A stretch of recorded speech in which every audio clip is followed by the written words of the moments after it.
मैले तामाको सब्जी बनाउन लागिरहेछु।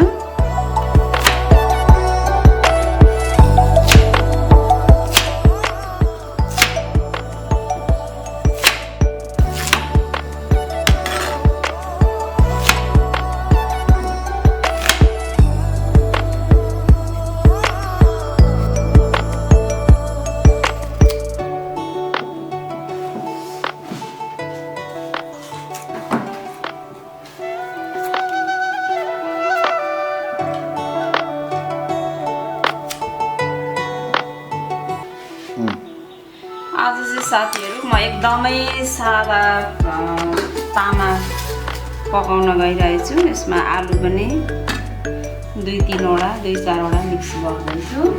यो चाहिँ काटिसकेपछि मैले सानो त्यो आलुको भुजिया टाइपले यो चाहिँ म एकदमै सादा बनाउने छु। यसमा प्याज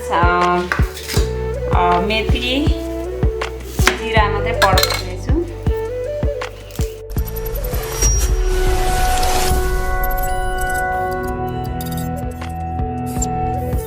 पनि एकदमै कम्ती लाउँछु म। मसलादार खालको सब्जी चाहिँ मलाई खासमा मन पनि पर्दैन पनि, र पनि यो एउटा एकदम सादा खालको तामा पकाएर आज हजुरलाई देखाउने छु।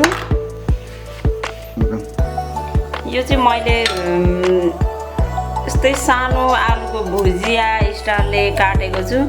अर्को स्टाइलले पनि अर्को टाइपले पनि बनाउन सकिन्छ।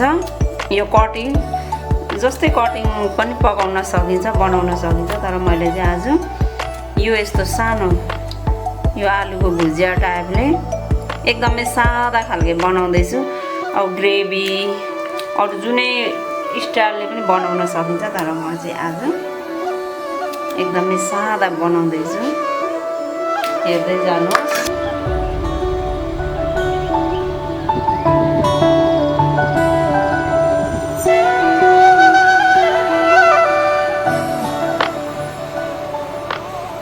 म चाहिँ यो तेल लाउँदैछु।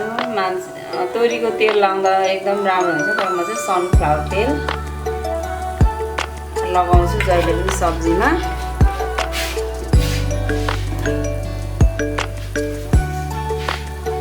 अहिले चाहिँ तेल तातिसकेको छ। यो 5 फरन भन्ने मसला लगाइरहेको छ। यसमा चाहिँ मेथी, ज्वानो, जिरा,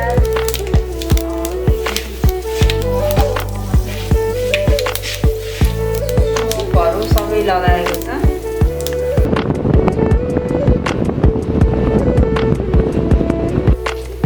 अब चाहिँ प्याज लाउँदैछु।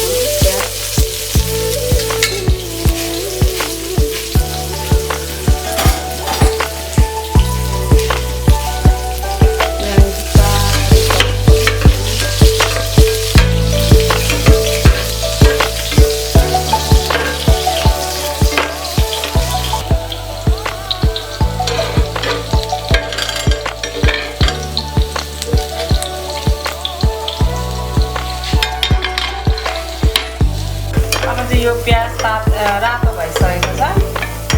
अब चाहिँ यो काटेको तामा आलु लाउनुपर्छ।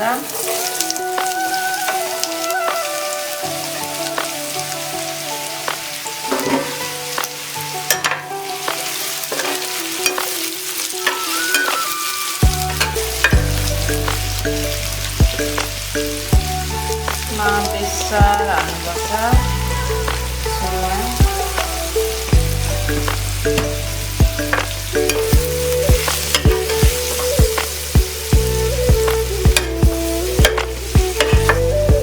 यो मैले चाहिँ अब बेसारलाई अब नुन चाहिँ अब अहिले पाकिसकेपछि मात्रै लाउने छु, किनकि यो नुन लगाएपछि चाहिँ गलाउँछ यो तामा आलुलाई, त्यही भनेर खरिन पाउँदैन। अब यो छोप्ने छु म। छोपेर पाकिसकेपछि मात्रै नुन आफ्नो स्वाद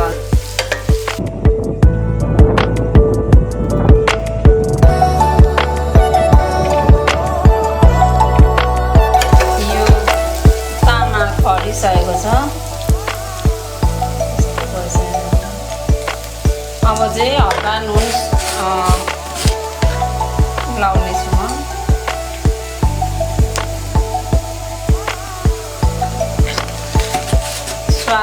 अनुसार कसैले चर्को खान्छ कसैले अलिक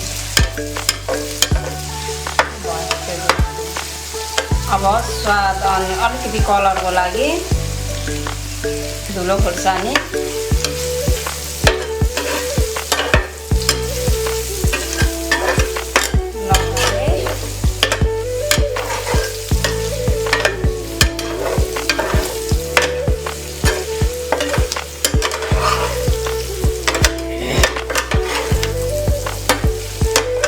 वाउ हेर्नुहोस् त कस्तो राम्रो कलर आइरहेछ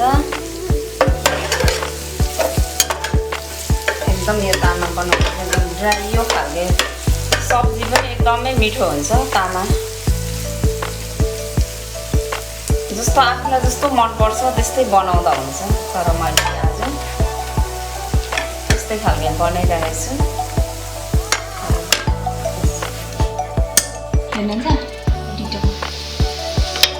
वाउ कस्तो राम्रो कलर आयो कलर पनि आयो र यो एकदम खाँदा पनि टेस्टी होला जस्तो छ है साथी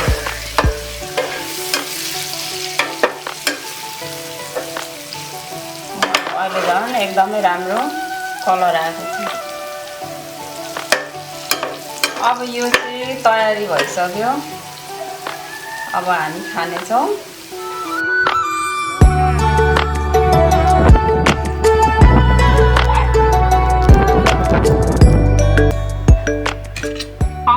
यो मेरो सब्जी तयारी भइसकेको थियो है अब चाहिँ खाना लागेको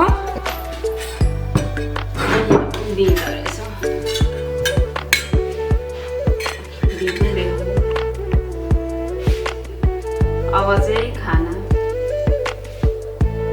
कस्तो छ ट्राई गर्नु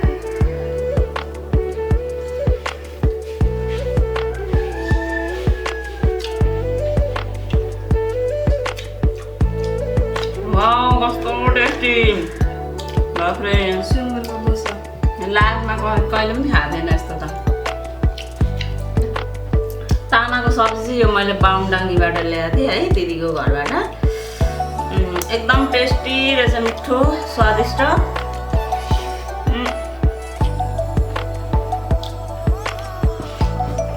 अझै पनि खान मन परिरहेको छ मलाई मन लागिरहेको छ मेरो सायद यो सेकेन्ड पल्ट हो कि यो खानु पहिला कहिले पनि खाएको थिइनँ एकदमै मिठो हुँदो रहेछ विशेष गरेर मेरो नानालाई एकदम धन्यवाद दिन चाहन्छु यो तामा दिनुभएकोमा र बाई बाई